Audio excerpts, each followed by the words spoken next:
Welcome back to The New Health, and as promised, we have the attachment specialist, Adam Lane Smith, back with us again today.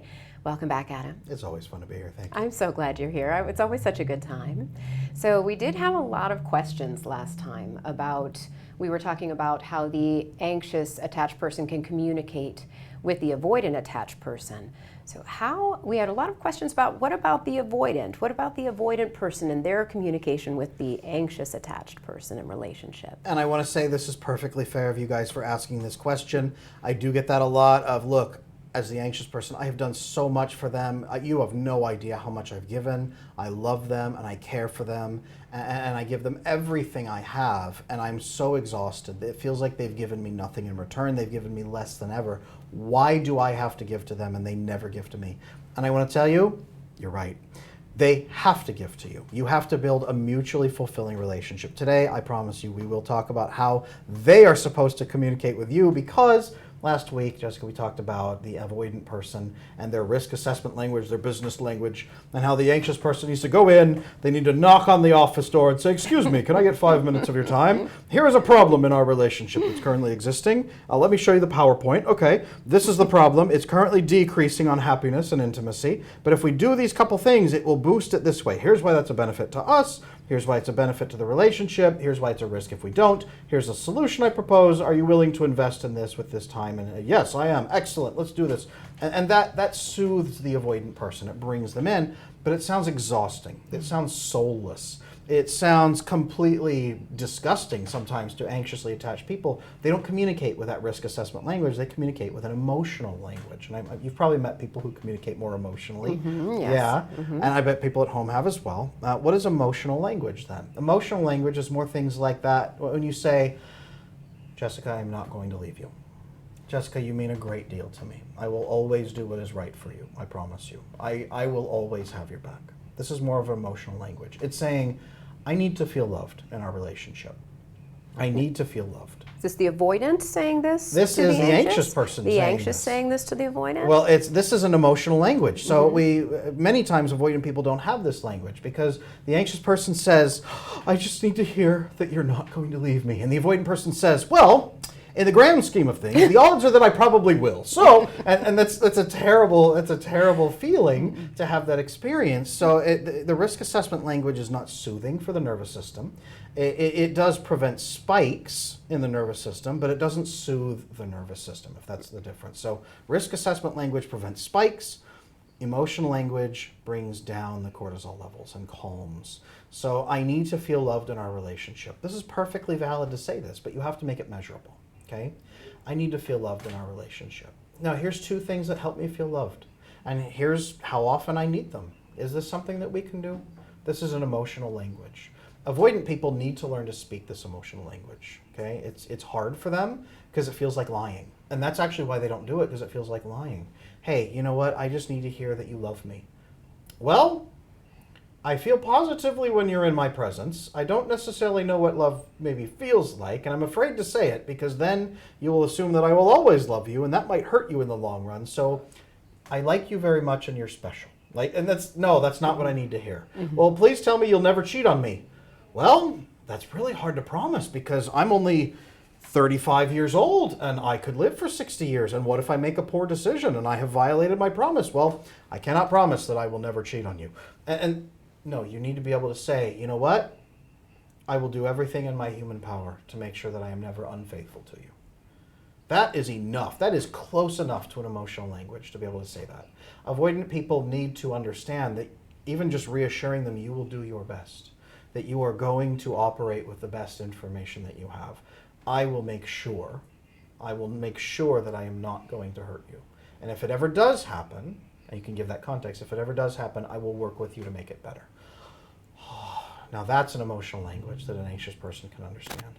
If avoidant people can do that, it prevents the anxious person from spiraling and spiking and then chasing them and demanding approval. And that's where most avoidant people and anxious people have a problem, is the anxious person says, please, please help me feel loved, help me feel better.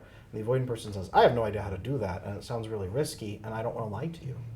Yeah, so for the avoidance then, learning the emotional language, such as I'm going to take everything in my power to not hurt you, when the anxious is asking, please just don't hurt me. And then the anxious needs to avoid spiking, like saying things that are going to cause a spike in those avoidant people. I like those two. Those are two very simple ways to look at this. When it comes to, as I said before, I like scripting things for the anxious. What is one phrase that would be an introductory phrase for a conversation like this, and same for the avoidant? Great questions. I get this all the time. So my coaching clients always say, well, Adam, that's great in theory, but what do I say? Right. And so we have to script in sessions together what your next text to your husband will be, or whatever it is. But the number one thing that I always tell to anxious people first is, do not, for the love of God, do not spring this on an avoidant person and simply walk in one day speaking to them in lawyer language and business language and just hoping it will go great, because the avoidant person is so finely tuned to sensitive changes, and they will go and they'll spike off out of control. They'll get even worse. They'll be aggressive and terrified because they're afraid you're about to leave them or call a lawyer, or they have no idea what's about to happen. It will get worse. The number one thing that you actually have to do, let's script this, is the anxious person going and saying, I've noticed that when I ask you questions, it seems like it makes you nervous. When I ask you for things, it makes you scared. And maybe scared isn't the right word, scared is an anxious person word. But when I ask you for things, you seem confused. So I think what's happening is I'm using a very imprecise, more emotional language. And I'm going to try my best to use more of a language about like risk and measurable things and clear numbers so that you can understand what I'm needing, and then you can choose to agree to it or not. But that way you'll never feel like the goalposts are going to move, things aren't vague. Will this be helpful? And the avoidant person probably will say, don't say will this be helpful, because I'm correcting myself right there. Does it seem like this is a good place to start? And the avoidant person will say, yes, we can begin here, and we will reassess at 90 days. And that's fantastic. Do that. But go in and have that conversation with them. And the reason why is, yes, it sets them up so that they understand what you're about to do. They can collaborate with you on it. But then it shows them that you care about them enough to help manage risk. The anxious person, you must visibly show that you are helping them manage risks in the relationship instead of just being a risk. If you manage risks, you have their heart in the bag. That's amazing. Is there a way, do you find that people don't know if they're anxious or avoidant?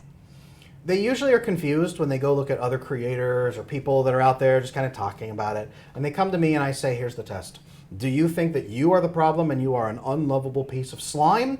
That's usually anxious attachment style. Do you have a low self-esteem? You do not feel lovable and it feels like people are going to abandon you. Okay, anxious. Does it feel like other people are untrustworthy? Maybe you don't hate them, but when people get stressed out, they will leave you. You don't think you're the problem, but you are concerned about rejection and maybe attack from other people, so you keep everybody at arm's length. That's more avoidance style. Are you the problem or are they the problem? Which one is it? That's the easiest split. Okay. Now for the avoidant person, because you asked me how to script. Yes. They go to the anxious person and they say this, okay? Avoidant people out there, if you have an anxious wife sitting on the couch right next to you right now, here is what I want you to tell her. I never, ever, ever want to lie to you or do anything that will hurt you. So I hold back from saying emotional things to you. I am going to start offering you my honest perspective about how I feel, but I'm also going to temper that with concerns and risks that I see. Please understand when I do that I'm not hedging my bets. I'm actually trying to take care of you by alerting you to the risks that are happening. So this is how I feel, and here are some risks that I can see. Could we manage those together? If the avoidant person can do that, there's so much emotional language, you probably felt that, mixed in there. Yeah. Right? I am going to work with you, it's going to be collaborative, but here's where I'm at. Even just providing the context. Anxious people go at you with a crowbar and try to pry you open to figure out what's happening inside that robot there. And when the avoidant person volunteers context like that, it is the deepest version of trust that an anxious person could hope for. So providing more context about why they're thinking and feeling the way they are, absolutely mandatory. So it sounds like for the anxious avoidant, the anxious attachment, the avoidant needs to start learning that emotional language to speak to their anxious counterpart. And for the anxious language, it's to temper that emotional language and to speak of it more in that business term, but maybe not cold like in the office. Absolutely. So- Absolutely. If you can do those two approaches, then what's fantastic is you can marry them together and start blending them in relationships. So then you can say, I need to feel loved. The anxious person can say, I need to feel loved. And the avoidant person doesn't go and try to leap out a window and hotwire a car to escape. The avoidant person can say, okay, what does that mean? Can you help me make that measurable? What would make you feel loved? Because I don't know. I don't really have that experience. And the anxious person says, okay, well, these are 2 or 3 things that help me feel loved. And the avoidant person says, okay, how often do you need me to do those things? Because right now I'm imagining it's 15 hours a day. No, it's about 15 minutes a day. Oh, okay, well, that's simple.